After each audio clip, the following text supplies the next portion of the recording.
This is episode 1 of the Docio podcast with Edmund Conroy. Find out more on our website at docio.edconroy.co.uk.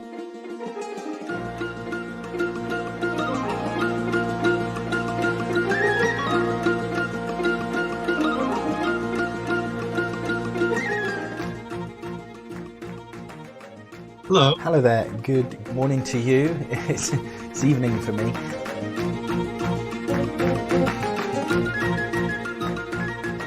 Hello there, welcome. My name is Ed Conroy. I am the host for the Docio podcast, and in the first of 2 episodes, our 2 debut episodes, I am discussing peace and pacifism with Professor Andrew Fiala.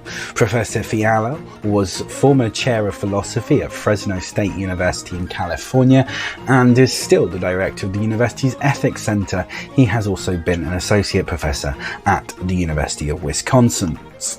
He is widely published, having authored such volumes as Transformative Pacifism in 2018, Against Religions, Wars and States in 2013, The Just War Myth in 2008 and Practical Pacifism in 2004, as well as some 50 plus academic papers. He's also given over 80 academic conference presentations. Professor Fiala was president of the CPP, that's the Concerned Philosophers for Peace, and is the first ever ethicist in resident at the Lyell Center for Innovation and Entrepreneurship. He has also been treasurer and webmaster for the Society for Philosophy in the Contemporary World. You can find out more about Professor Fiala by reading him at his own website, andrewfiala.com, and of course there's always our website where you'll be able to find out some more information. That's docio.edconroy.co.uk.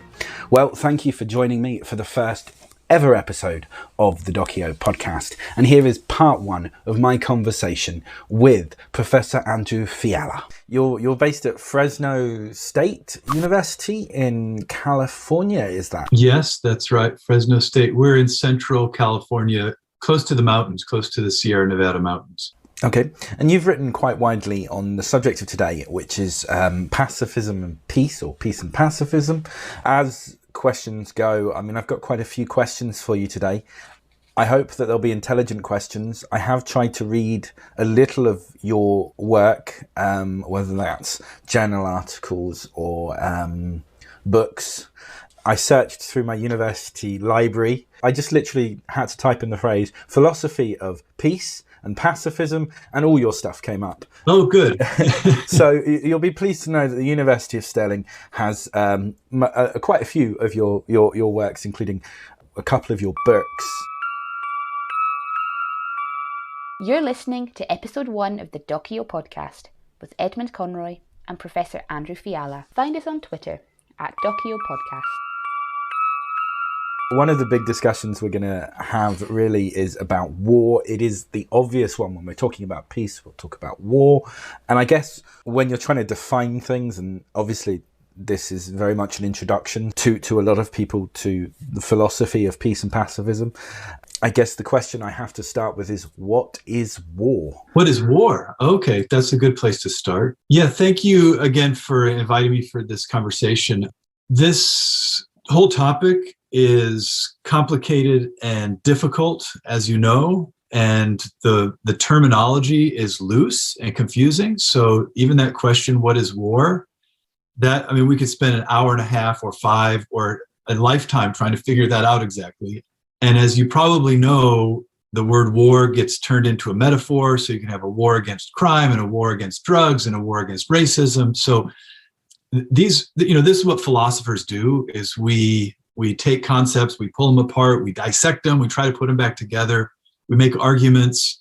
And I just warn you up front, it's difficult and confusing. So that's the beauty of philosophy.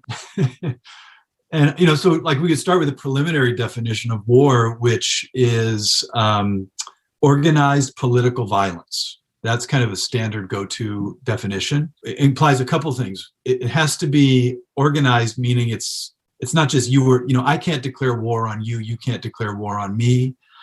Gangs don't really engage in war, even though we talk about gang warfare, right? Generally, in the philosophical literature on this, war is going to be organized by political entities like states.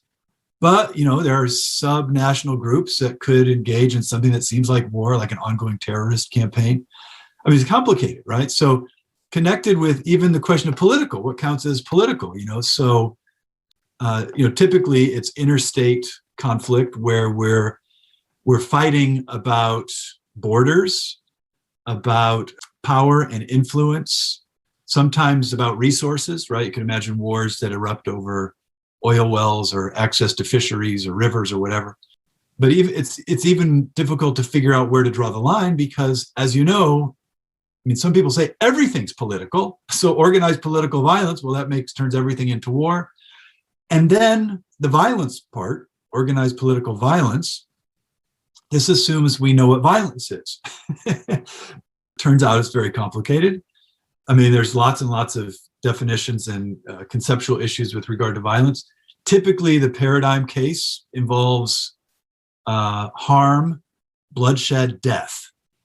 But people talk about psychological violence. We talk about cultural violence, So I don't know if I made it muddy enough to begin with, but it's complicated to say the least. No, that's a perfectly good answer. As a side note, it reminds me a little bit of, and I don't know whether you've ever seen it, the John Cusack film War Inc. No. Which is all about war becoming sponsored by corporations, which is an interesting concept of basically companies becoming bigger than states. Which is a philosophical side route, I think, and we won't dive into that because that'll lead us down a rabbit hole that'll be difficult to get out of.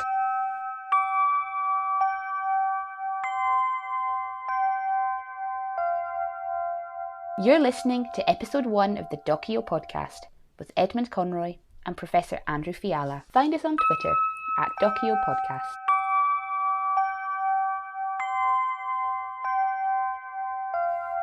So I suppose if we go with your, I guess, what you would call a working definition of war, I guess the question is the opposite of that. What is peace? Yeah, so let's dig in there.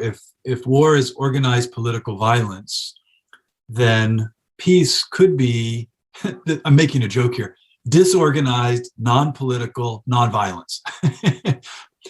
It's only part of a joke, actually, because let's start at the end. Non-violence, obviously connected to peace, right? So if war is violence, then peace is non-violence. And in the literature on this, and the terminology, the word non-violence is hugely important. There's some scholars who, I talk about pacifism. I'm willing to use the word pacifism. But some scholars don't like that word. They'd prefer to use the word nonviolence as the primary category. That term has a deep history. Gandhi talked about ahimsa, which is nonviolence in South Asian traditions. Again, complicated. What counts as nonviolence? A more positive version, by the way, the word nonviolence is kind of troubling because it's negative, right? So it makes peace into an absence or a lack. Like peace is the absence of war, basically, something like that. I prefer a more affirmative approach. Sometimes this is called positive peace, but it's not just about not doing violence. It's about actively supporting human beings, respecting their dignity, love, compassion, curiosity, wisdom. All of that stuff falls under the general category of peace and nonviolence. And I actually have argued a number of places that peace, as opposed to war and violence, peace is like the default condition for human beings, or both descriptively and normatively.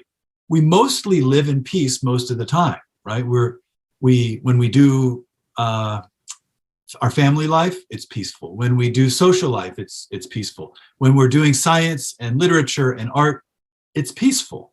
Violence is an aberration or a dysfunction that disrupts the ordinary peaceful background conditions of being human. So that's why, I've gone back and forth with some of my colleagues about the terminology. And while I'll use the word nonviolence, I'm happy with that. I prefer something more affirmative. And I think peace works that way. And then last, kind of preliminary idea about this, in the ancient world, peace was a goddess. So there was a Roman and Greek goddess. Irene is her name in Greek. Pax is her name in Latin. And she's a goddess, and she represents good things. And you see that the word pax, it shows up in other languages, like the word shalom, like the word salam in Arabic. These concepts and terms are hugely important in our lives. In fact, there's a kind of common greeting, and Jewish folks say shalom, which means hello. It also means I love you. It also means peace be unto you, and so on. So this is, again, my attempt to say that peace is the fundamental default condition of human flourishing. Let me leave it at that. You're listening to episode 1 of the Docio podcast with Edmund Conroy and Professor Andrew Fiala. Find us on Twitter at Docio Podcast.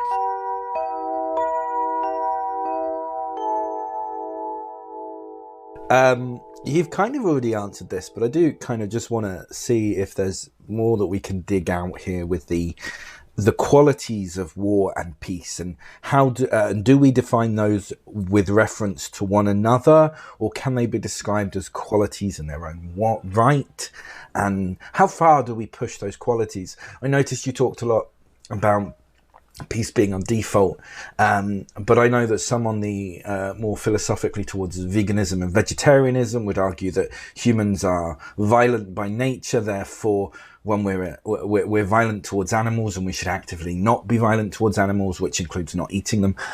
I'm not going to get into the big argument there, but I think that's a side issue that is also often woven into this idea of peace and war and non-violence and violence, and so yeah. So what are the qualities of peace and war? Let's start there, I suppose. Yeah, well, I mean, here's an approach to this. I wrote my dissertation on Hegel, the German philosopher who talks about dialectic. Hegel's got an approach to concepts that shows the interconnectedness of concepts.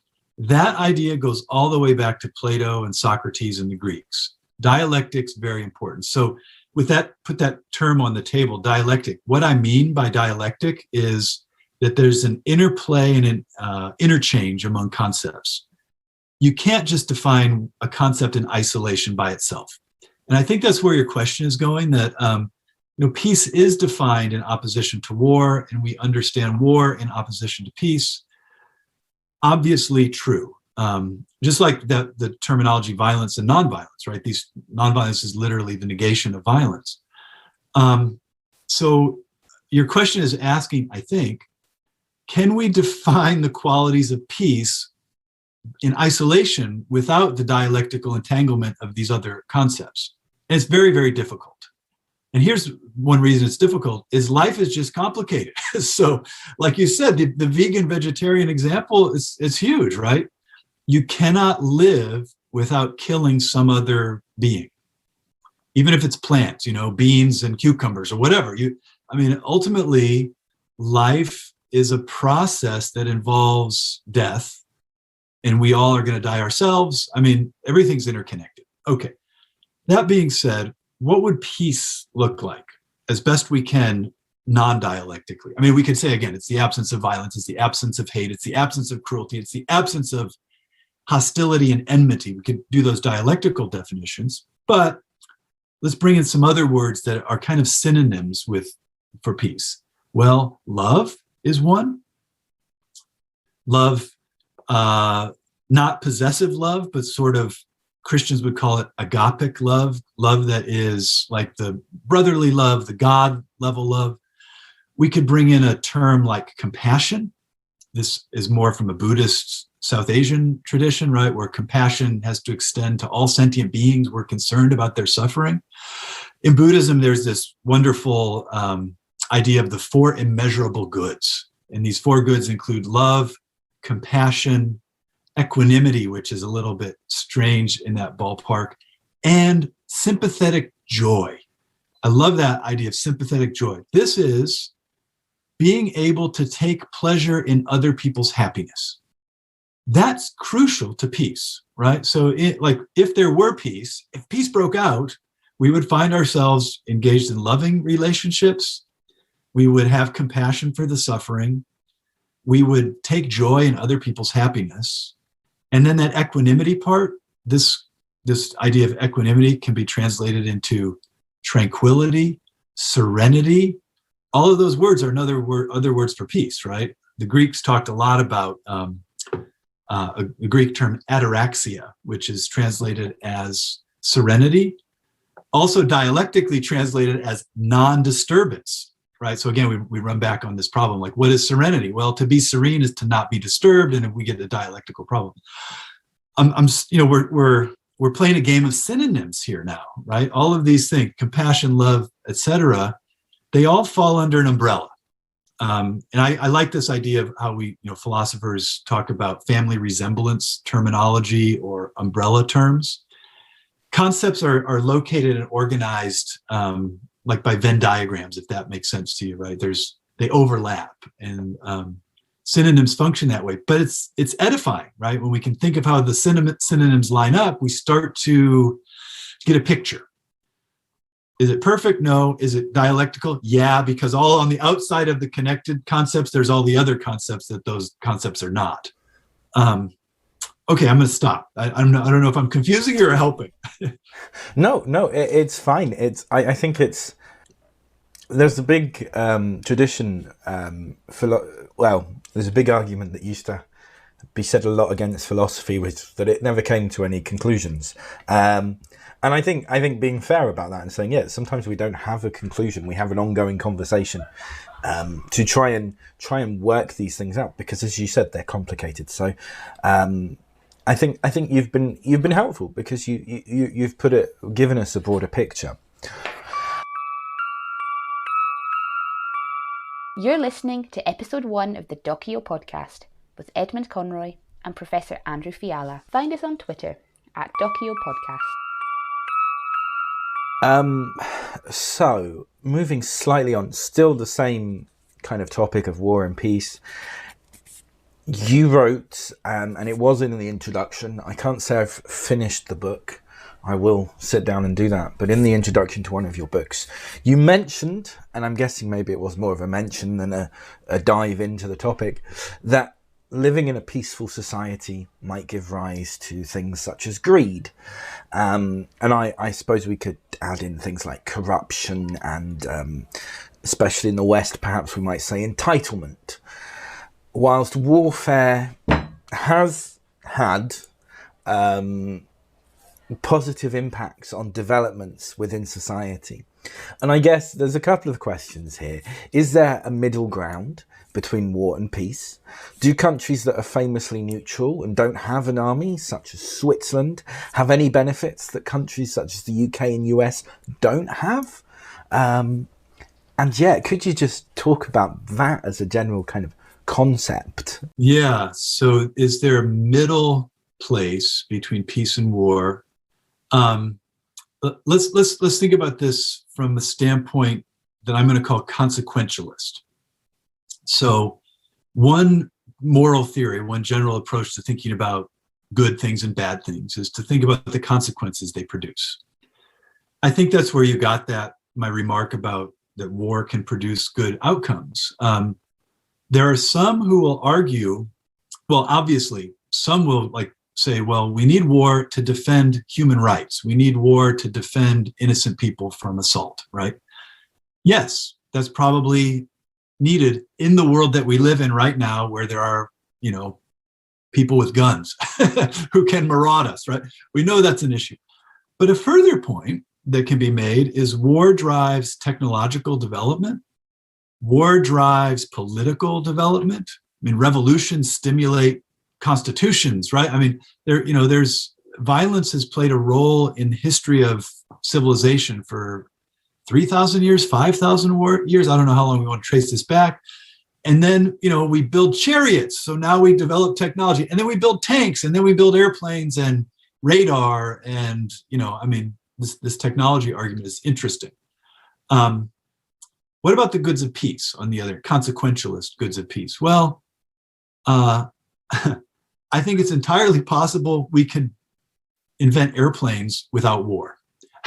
I think that technology argument is it's useful, but it's a kind of after the fact, post hoc rationalization, right? We could have developed carts with wheels that were not chariots because we just know that carts with wheels are useful, right? So I think the same technologies could be developed by peace as by war. I also, then back to this other argument about defending the innocent and defending human rights. Now this is deeper, right? This gets really complicated. And some people are going to say, the only way we can defend ourselves is through violence, right? Violence must be opposed by violence.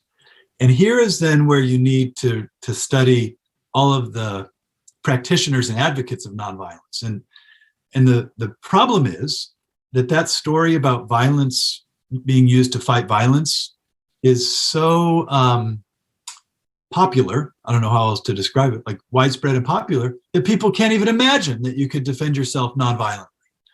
I know that's probably on your list of questions to talk about, so maybe I'm jumping the gun. But there's actually important literature on how organized nonviolence can work. And behind all that, we can get into that in a moment if you like, but behind all that is the idea of preventing violence in advance, which takes us back to the goods of peace, right? Why does violence occur? Where does it come from? Well, it comes from unhappiness, from dysfunction, from a lack of social support, from broken societies.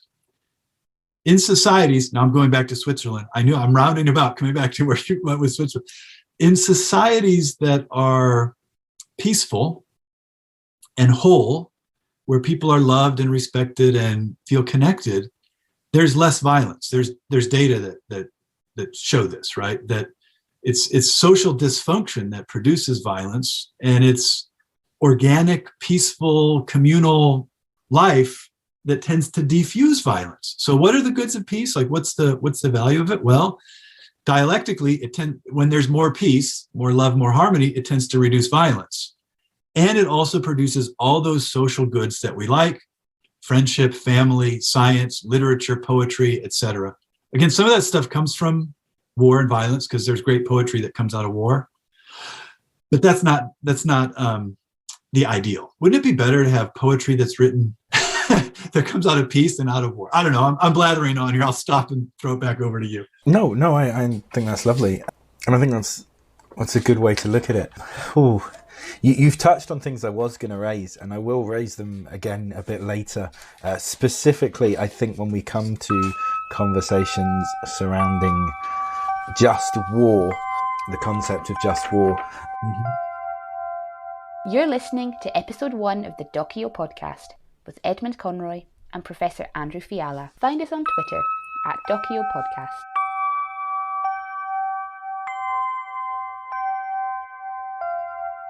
I wanted to raise one which is a little bit more left field, but of course related to this.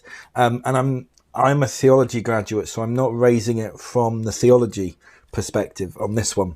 But I've titled it "The Problem of Evil." So a lot of this, I have to be fair, a lot of this is referencing your introduction to Public War, Private Conscience, your book.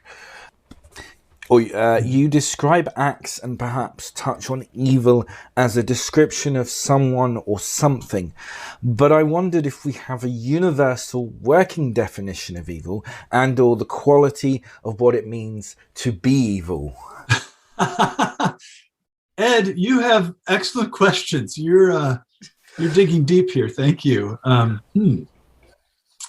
You're thinking of evil as a metaphysical thing, like a presence. Is that where you're going with this? I guess. I mean, I'm raising it. Yeah, I'm wondering what is. We will describe an act as evil. We will describe someone or something as being evil, but we're referring to acts. And I guess I wonder, is there what does it mean to be evil? What does it mean to be evil? Yeah. Well, I mean, again, like a consequentialist approach to this, evil is connected to harm. So when things harm us, they're evil. But this is not a useful answer because then you ask, well, what counts as harm, right? So it's just a game of synonyms again. From evil, we move to harm. It turns out, when you look at the literature on this, it gets really fuzzy. The definitions kind of fade into the mists, as it were. There's a problem that Socrates confronted anyway.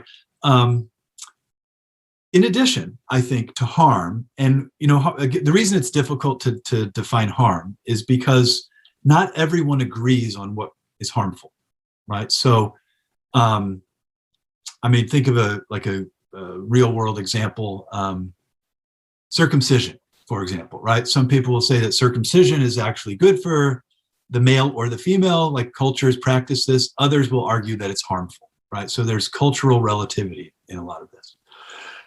Another interesting and important concept with regard to defining evil and harm has to do with autonomy and respect for persons.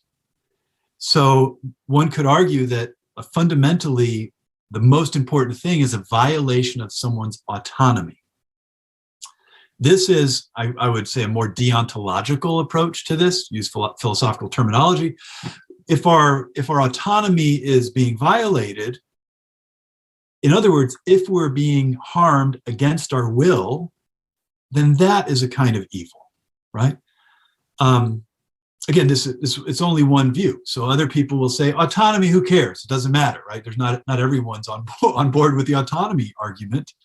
Think back to the circumcision example. I'm sorry to go there again, but we do it to children.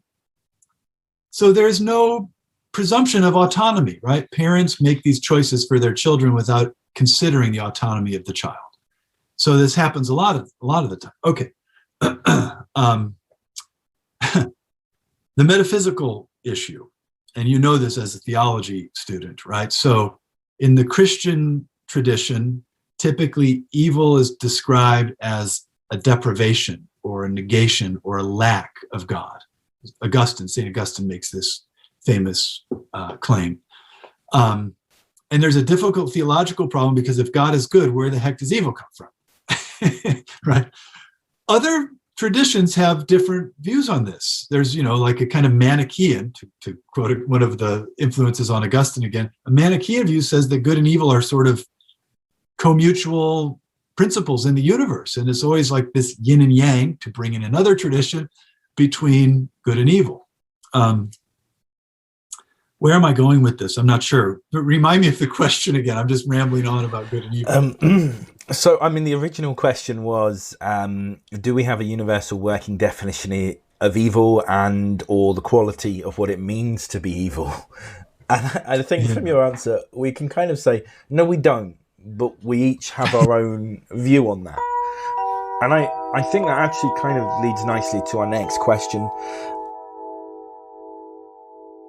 You're listening to episode 1 of the Docio podcast with Edmund Conroy and Professor Andrew Fiala. Find us on Twitter at Docio Podcast.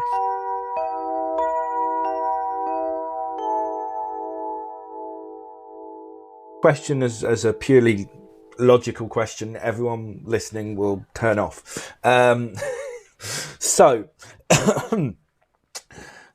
children are often seen as kind of the poor, unfortunates, blighted by war.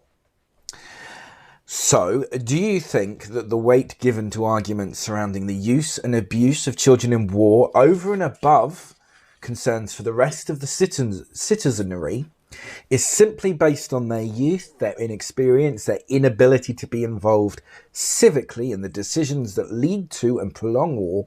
Or is there something even more deep-seated going on when we hold children up as almost the worst and highest evil form, casualty of war? Yeah, yeah, it's a good question. I understand it. I think where you're coming from is people will say, well, the worst thing about war is that innocent children are killed, right? And notice that the predicate there, innocent. Innocent children are killed. There's a presumption that children didn't do anything to cause the evil that's visited upon them, right? They're innocent. Why does that matter? So back to this definition of evil with regard to autonomy, right? When people's autonomy is violated, that's evil. Now, one could harm someone and violate their autonomy in a situation where they deserve to be harmed. We call that punishment, right? When you harm someone and they've done something to deserve that harm, we even lock them in prison and take away their autonomy, but we think it's deserved, right? With children who are innocent, the story goes that they don't deserve the harm that's visited upon them. So I think there's a deontological kind of moral claim that's implicit in that worry about innocent children.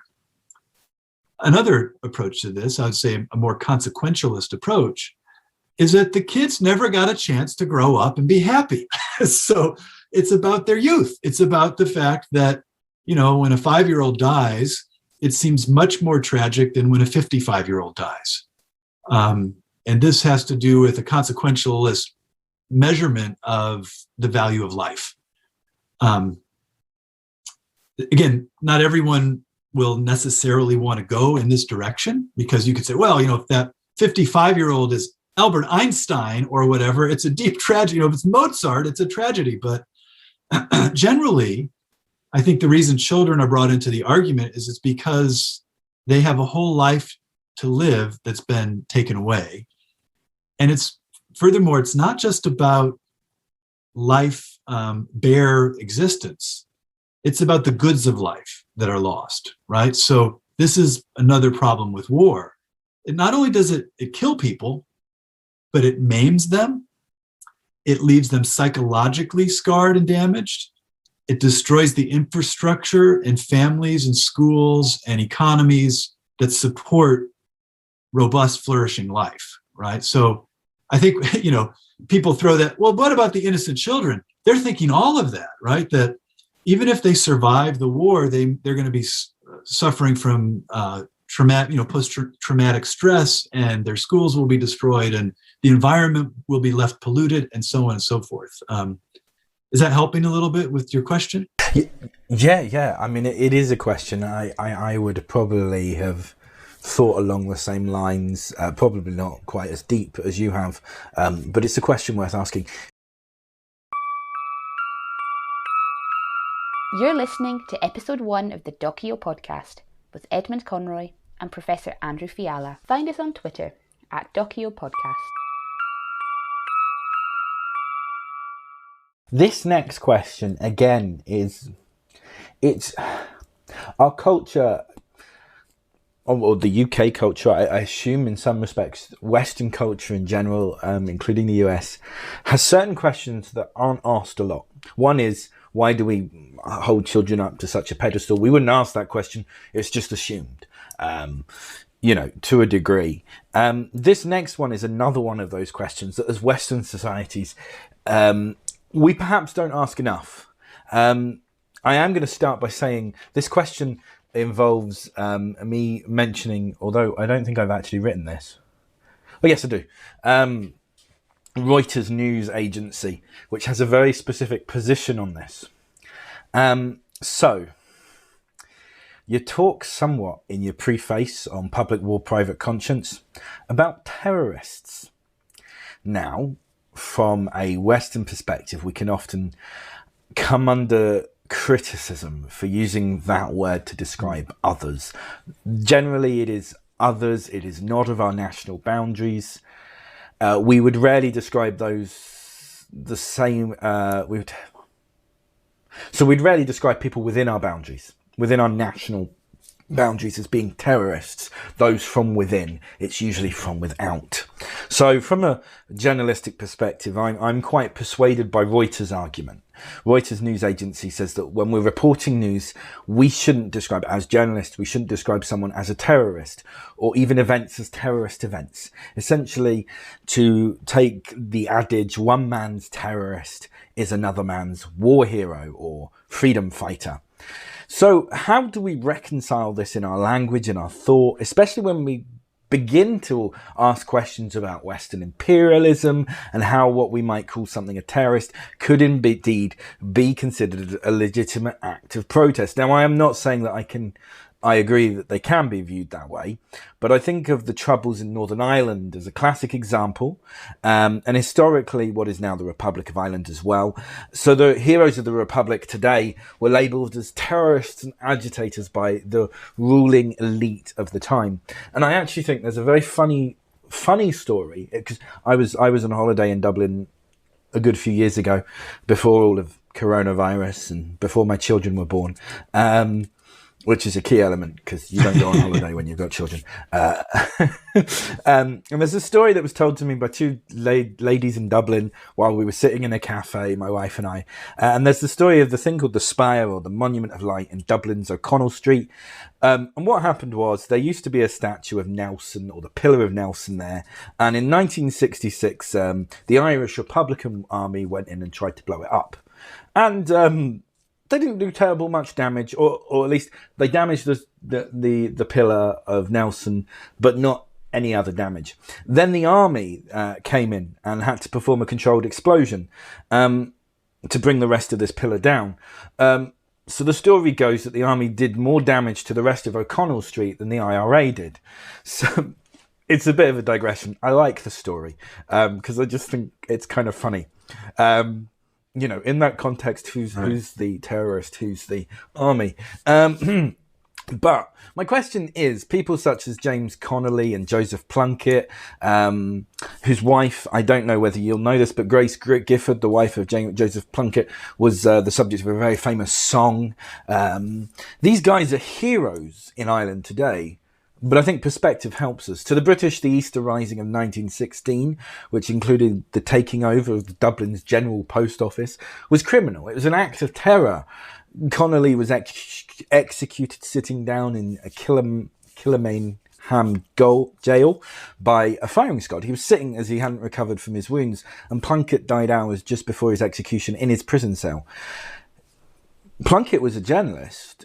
And Connolly was a Scottish trade unionist and socialist reformer who was part of the Irish Labour Party.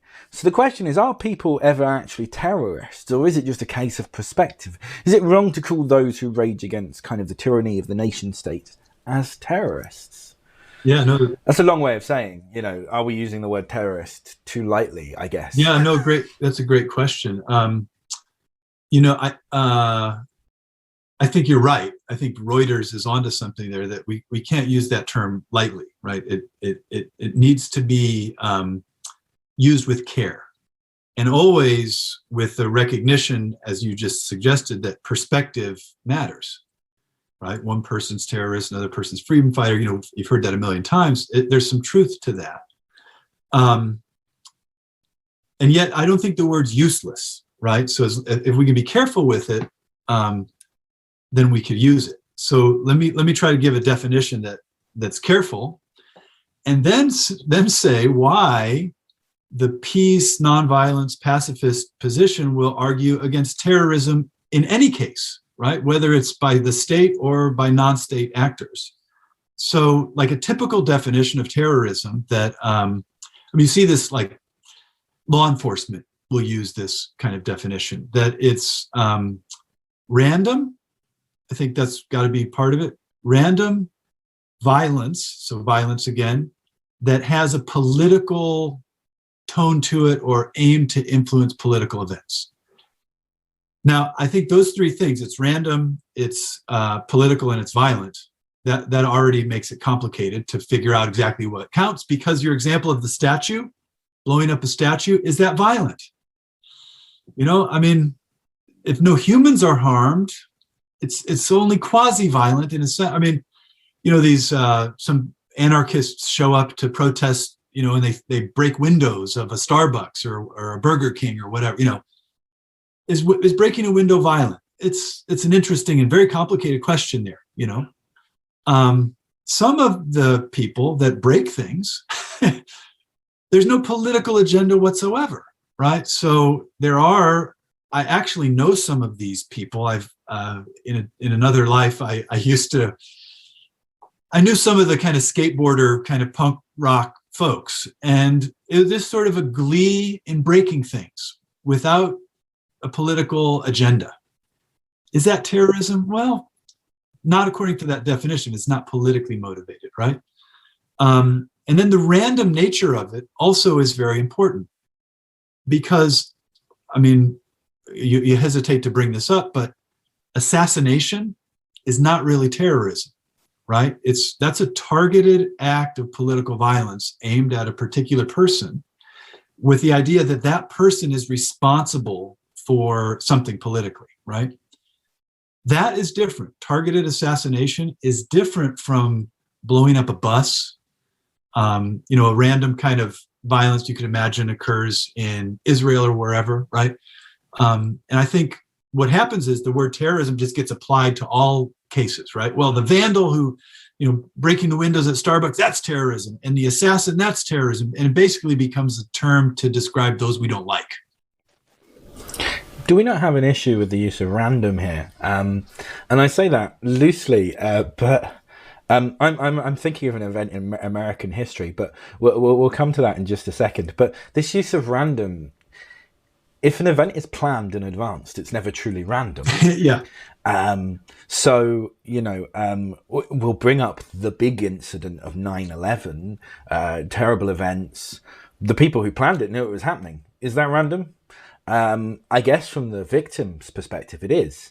But from the perpetrator perspective, it's not. And that kind of, I'll bring it up,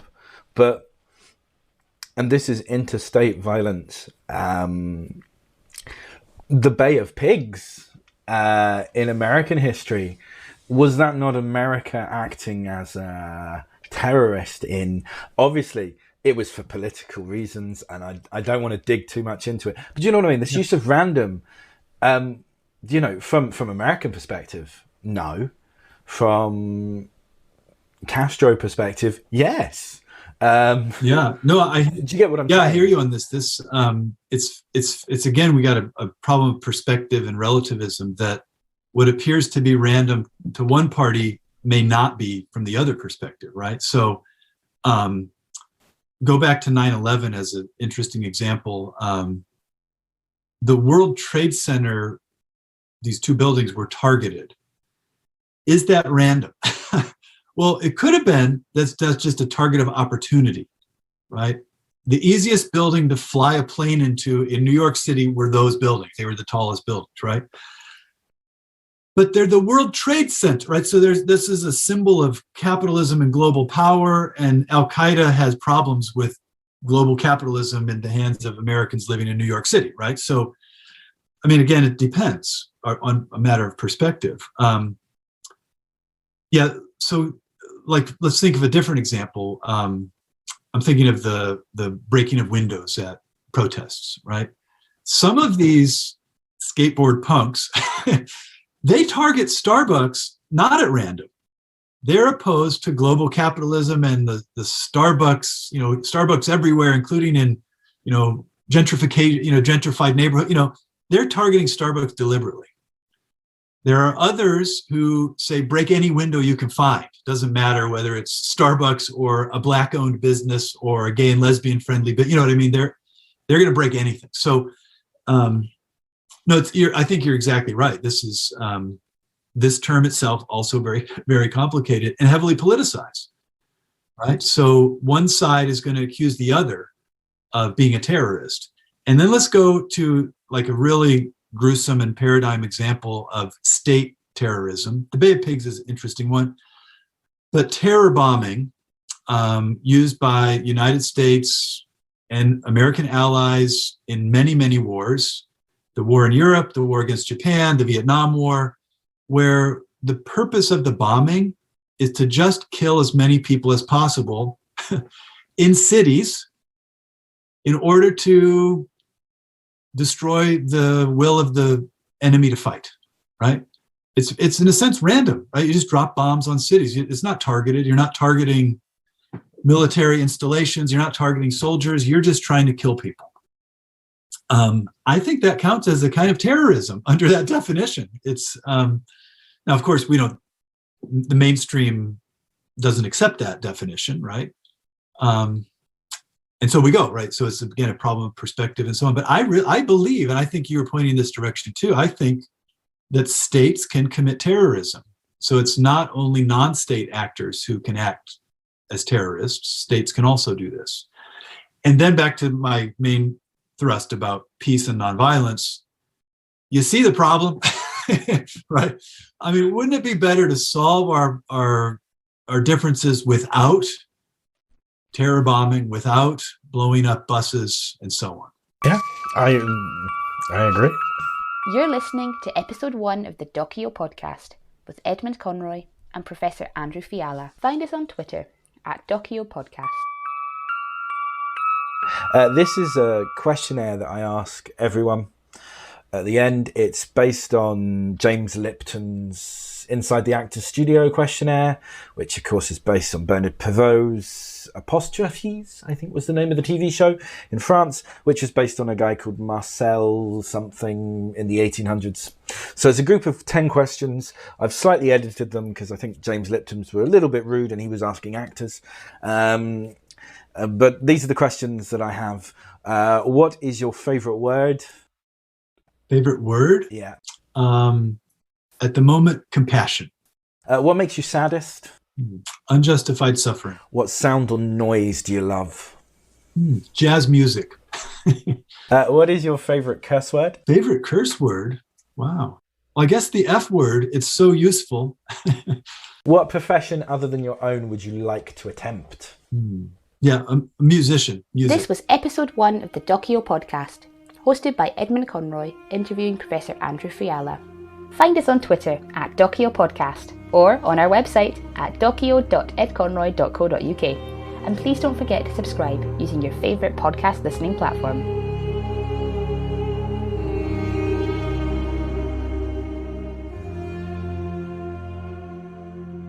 Thank you very much for listening. That's all we have time for on today's show. Join me next time when I will finish that conversation with Professor Andrew Fiala on peace and pacifism.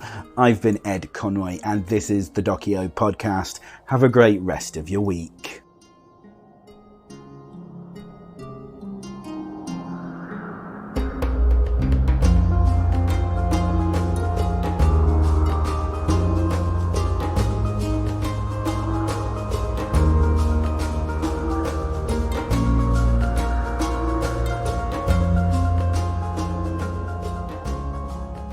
Music was provided by freepd.com under a Creative Commons License 0. Additional voiceover work by Hannah Conroy. All rights reserved. Copyright 2021 The Docio Podcast.